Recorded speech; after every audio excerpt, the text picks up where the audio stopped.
Because here we have two more contributions to society from TikTok. Both videos feature young people, teenagers, taking the preferred pronoun concept to seemingly new extremes. In this first one, we find out that some of these kids are actually identifying as inanimate objects. Listen. Hello, I am Doll. I am one of our object alters.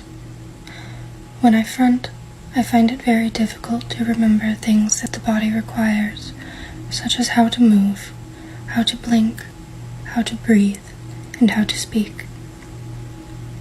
For the purpose of filming this video, I have Meredith co-conscious with me, so that I will not mess up. However, this is the third take. The first two, I forgot to breathe and or speak. I hope this helps you learn.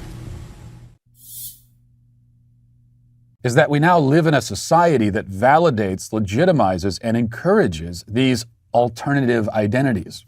Now, when I was a kid, the adults would tell the goth kids that they were going through a phase, they need to snap out of it, or they're never going to be able to get a job or a girlfriend. Right? That's what the adults used to say to kids going through these kinds of phases. Now the adults stand off on the sideline in cheerleader uniforms and pom-poms, sometimes literally cheering the kids on in their delusions. What would otherwise be a phase, what would be something that makes them look back in a few years and cringe, now becomes an identity. The meaningless is transformed into the meaningful.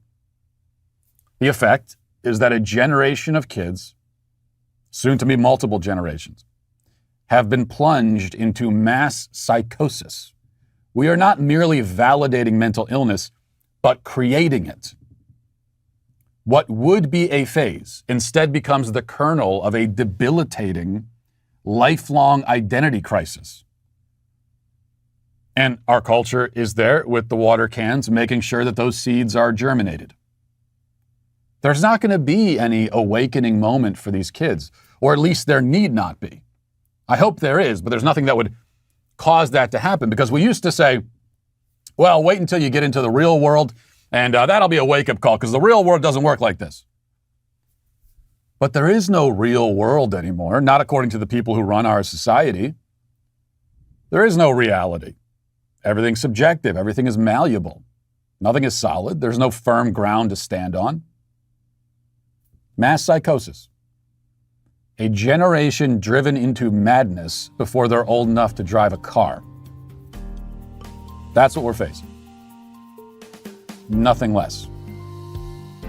And I think we need to start treating this like the major problem that it clearly is.